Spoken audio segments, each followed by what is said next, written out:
Hey guys, and welcome back to Sunshine and Serenity.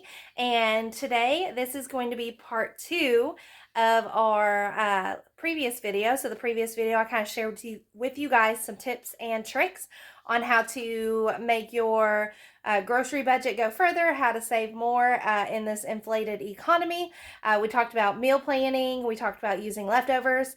So I did several steps in that video. So if you didn't see that video, go back and watch it, because this video will be part two of that, where it just kind of shows you how I put some of those practices into the meals that we had over the past week or two.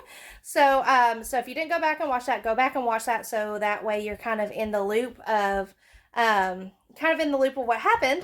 But if you will take a moment, hit the like and subscribe button, share our channel. It helps people out, and it helps us be able to build community, helps us grow, and we're able to share information to other people that might want to view it. So I would appreciate it if you would do that. But enjoy part two of the series, how to budget in your kitchen.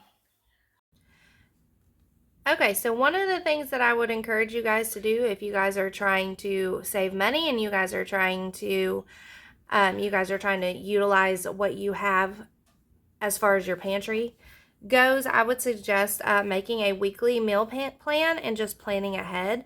And I'll show you, I'm going to do some videos and show you guys a little bit about what that looks like. But this is what our menu is for this week. And laying out a menu for the week just kind of gives you, at least if nothing, it gives you kind of a rough draft of what you're going to be doing for each meal, and then you can kind of have some wiggle room to deviate from that a little bit if you need to, but that just gets you better prepared. That way dinner's not coming up and you're like, oh no, what are we going to have, like last minute, right?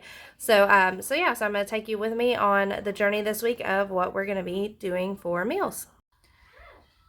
Okay, so part of the pantry challenge is coming up with creative ways to be able to repurpose like your leftover foods into new meals.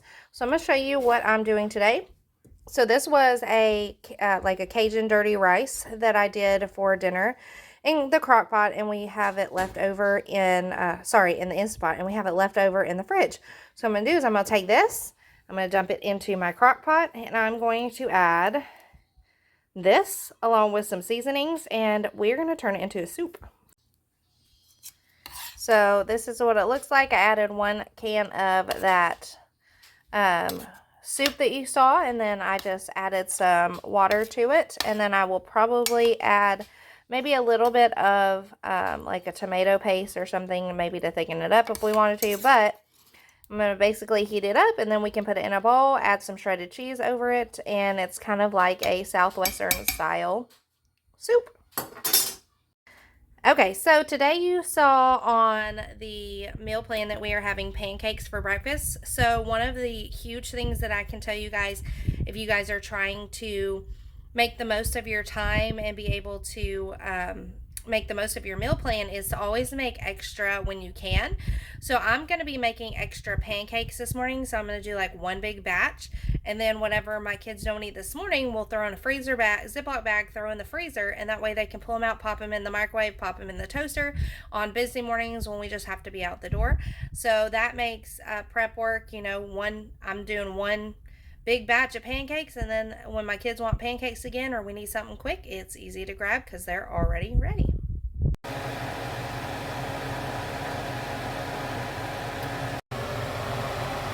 Another thing I'm doing while I'm making extra pancakes is I'm making extra maple syrup.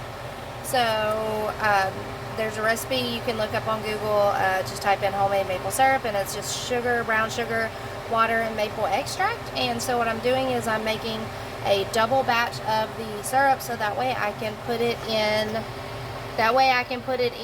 a mason jar in the fridge, and we have maple syrup for next time.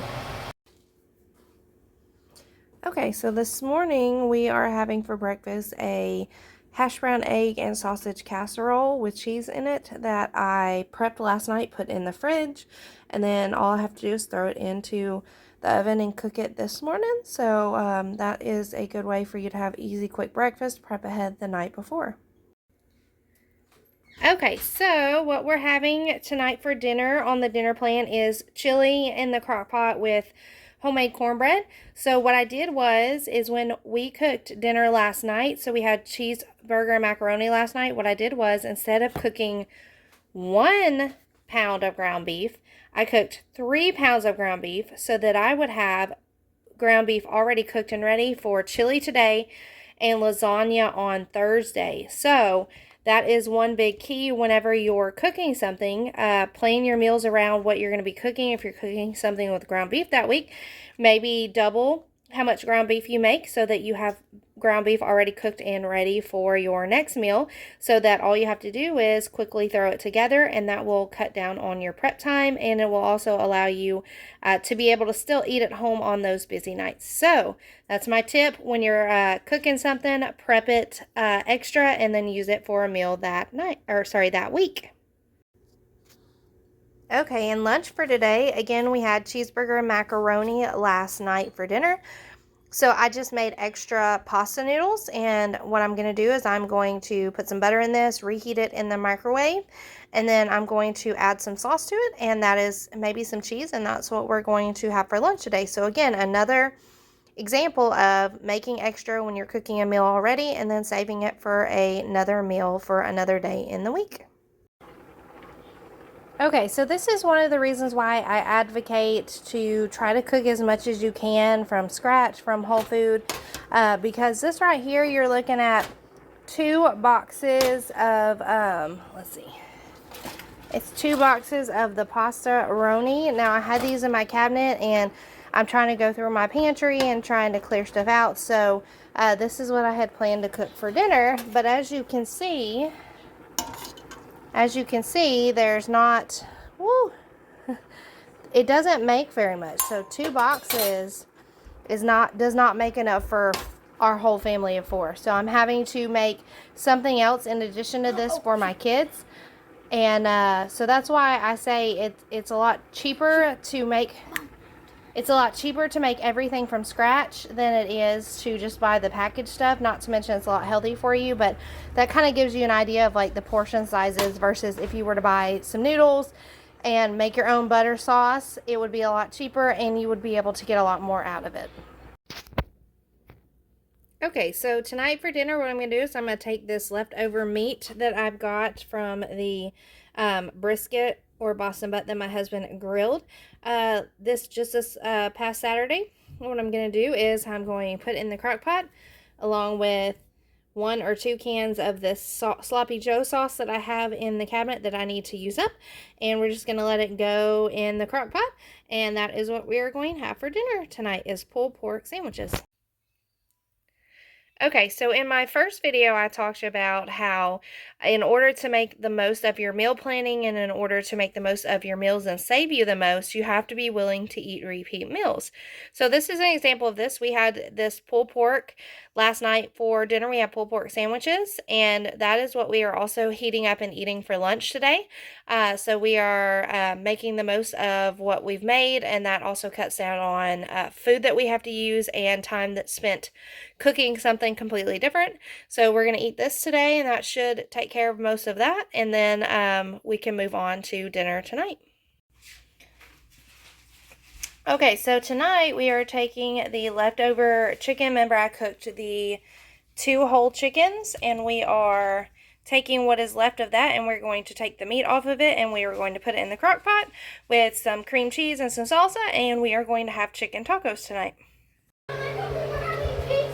Okay, and the very last thing that I am doing for this week for using up some of our leftovers is I am going to do some stew in the crock pot. So what I did is I sauteed up, cooked some stew meat, and I'm going to put some broth and some onions in this and let it cook on low for about half the day, and then I'm going to add our leftovers in the fridge. So we have some leftover like carrots and green beans and leftover butter beans and potatoes and things like that. So I'm going to put those in the crock pot with that leftover, and that is what we're going to have for dinner to use up leftovers from our fridge. So as you can see, there are many different ways to be able to budget and save in your kitchen. If you just implement some easy changes to your routine by making a weekly meal plan, trying to utilize leftovers as much as possible, and just, being smart with using what you have in the kitchen before you go out and buy new stuff. That will help you not only save money, but it also save you time in the kitchen, and you'll be able to still feed your family good meals instead of having to fall back on convenience foods or running out and grabbing fast food. It's still a way that you guys can still cook every night in your kitchen, and it be minimal effort and using the most of what you have. So I hope you guys enjoyed this 2-part series. As you can see, we are dealing with some winter weather. Today was the last day of it, but as you can see, we've got some icing and some sleet and stuff that we are doing. So I'm going to go check on the animals. Hope you guys are staying safe. Hope you guys are staying warm. Again, if you like this video, give me a thumbs up and a like. Hit the subscribe button. Ring the bell for notifications so you don't miss when I post helpful videos.